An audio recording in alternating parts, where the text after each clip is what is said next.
Hello everyone, today we will talk about what is DITA.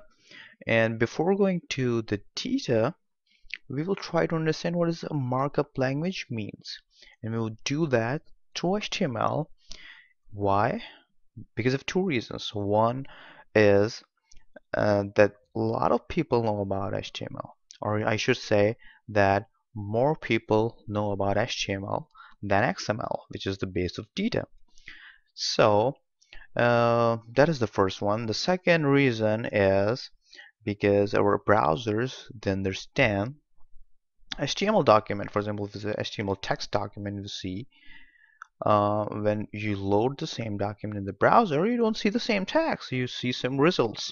So which is pretty cool. So it helps understanding the HTML tags, how they get, how browsers are understanding those tags and can process those tags. So we'll start through HTML. Then we will move to XML, which actually looks same. The structure usually, the most of the time, or the big part looks same. Not a big difference, but it's completely different. We'll see how it is. Then at the end of it, we will go to DITA. DITA is actually XML document, but we have some standards, some rules that we follow, and that become DITA. And inside the DITA, we'll see some examples of task topics, concept topics, and the reference topics. So it should be a lot of fun. So let's go to the HTML part first. So this is our HTML document that we will use to understand how our markup language works. So this is now empty, doesn't have any tag except HTML. So if I go to the browser and refresh it, I was just testing before, so it doesn't have anything. Why? Because our file is empty. HTML actually is used to make web pages. So actually whatever we write, we can see in the browser. Browser understands HTML. One of the languages, HTML is one of the languages that makes web pages. So now I will do the title. This is the first tag we have. Inside the title, I'm saying, hi everyone. Okay. Save the file. I load this file inside the browser. I don't see any change. Why? Actually, it's at the top. How does the browser know that I want to change this top text? Why the title of the page? Why it didn't write anything over here? Why it didn't show me the tags that are written? Because our browser understands when I'm saying title, it means that I want to change this thing. Similarly, if we write anything in the body, I am the body, and saving it and refreshing the browser. So the browser understands when you have the title tag, it comes at the top, and when you have the body tag, whatever you write inside the body would come over here. So now you understand how these tags can be read by a software, and a software can do a lot of things by using these commands, and it can actually getting the information. For example, when the HTML document loads, it searches for the title tag, and whatever's inside the title is at the top, in the very top of the document. Then whatever in the body, it goes inside the web page. So that's what about HTML.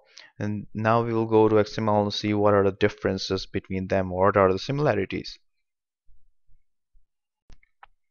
Here I have a XML file. You would notice some of the similarities. Let me go to the corner. You would see some similarities. This is the parent tag, which has all the tags inside. As we had the HTML tag and HTML file that we have seen. But the first thing you would notice, these tags, it doesn't look like a standard tag that we have in the HTML. In HTML, we had some standard tags like title, which is used to update the title. Similarly, we had the body to write something inside the body. So our browser understands those tags, but inside this XML, we can create whatever tag we want. So this is the first biggest difference. So XML file is actually used to store the documents. They are not used to command anything to the browser. But we can make a software that can understand these tags, and then we can write a program that can do certain things if the tag is there with the content inside the tag. So the one thing is the difference that we have seen is that we can create whatever tags we want. And when we have ability to create tags we want, we can store different complex and structured document in XML. See this document, it has two parent tags, then every food tag have a consistent four tags with different values in them. Okay, you probably would ask me, why do you use XML? You can use a whole lot of different options. There are a whole lot of different softwares to do same kind of things. You can, for example, you can create a table in any spreadsheet document that can have, for example, Google spreadsheet. You can have a column of name, price, and description, and calories, and you have these information over there. So the answer is we use XML document because it can be understood by a whole lot of different softwares. You don't, for example, if you have anything stored in an Excel document, probably if you're sending the document to someone, they probably don't have Excel software to open and read your document, right? But if it is in XML, they can open it inside Excel. Yes, it's true. They can open it inside Excel, and so the Office suite support XML. Open Office, if you know about it, is a freeware, same as Microsoft Word. Microsoft Office suite. It support XML. A whole lot of Adobe software, they support XML. And on requirement, as any programmer can also develop uh, a software that can help understand XML documents, these tags, and process them in a certain way. So in one of the videos that we have created before, we show how we have seen that how you can import the XML inside a Excel document. Let me show that XML document really quick. So this is the Excel sheet that we imported. So you see we have the name column as we had over there. So we have price, description, and calories at the end. So we can import it here. We can import it in different places. So it's like a way to store information. Then from this file, from this XML file, couple different softwares can load this file and process the information in it. So one of the biggest benefit of XML. Now let me load the XML file to the browser. Actually, um, it looks good in the browser than in a text file. So we have the same file. Um, let's go to the DITA file. What is the difference between them? There's no such difference actually, because DITA is also XML file, is the same file, but the difference is these tags are actually in XML, they are called elements. These elements are standard in DITA. So, for example, this is a task topic. So this is when we start, we have a title of the task that we want to do. Then we have its short description, and then we have its body, and we have other details. So in this tutorial we'll see three examples of DITA, which one of them is the task topic that you see over here. Nothing difference, no difference between normal XML except the standard tags or standard elements actually. Um, we have the title, we have short description, we have prereqs, and then we have a list, an ordered list of things that we need, and then we have, go a little down here, we have steps. So this is the task topic. Task topics is about a task that you want to perform in the steps most of the time. The second thing that we have is the reference topic, and then a concept topic. And to explain these all three topics example, I will show you this Google I/O website. So if you go here in this website, uh, you'd see here they have a task topic. For example, you're managing responses from a Google form. Let me give you a little introduction about the website before we go into the details. Um, Actually, if you have used Gmail, Google Drive, Google Contacts, Google Calendars, actually you can do all this stuff through a code, through a program. Okay, so this website is actually explaining this is the API for all those stuff, and this website is actually explaining how you can do all this, all these things. Um, so it has, if we go if you look at the sidebar, we have, let me close this one.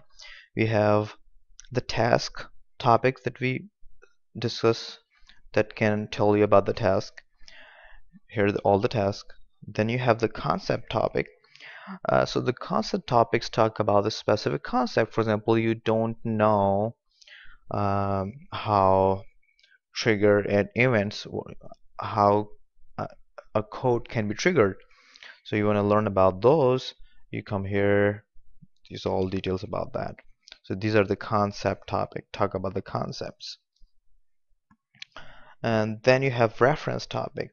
They talk about, for example, you have learned how to look at this one. And here you are looking at is the process. Let me go in on this side. Okay, so this is the task. So you are using Google Form, and you're using Google Calendar, and you want to learn how what other functions that Google Calendar have that can help you making other programs. So you go to a reference topic then and go to the calendar. And when you go to the calendar, it gives you all the classes. For example, I go to the calendar class. I want to learn about the calendar. So it gives me a list of all the methods that I can do. For example, create an all-day event. If I go to the create all-day event, I can see how can I actually use this method. So this is the reference topic. Give us more information about the specific thing that can be used. Let's go back to the one that we were using. So this is the task topic. It has the title, which explains what we are going to do. Then we have a short description. Tell us what we are actually doing. Then we have steps. Then we can have code. This all actually can be done through the DITA, and we have seen the code. There's no difference. Just it's all just like this. So the task topic, we have this task body. Similarly for reference topic, we have ref body tag. These tags actually are managing uh, these complex documents. So DITA actually helps us managing all these difficult and complex documents. So you probably kind of have some idea how DITA works and how XML works. One of the examples I want to show you, uh, one of the benefits of XML, using XML, not any other program, a structure of storing documentation. For example, I go to Google, I'm at the Google search now, and going to search how to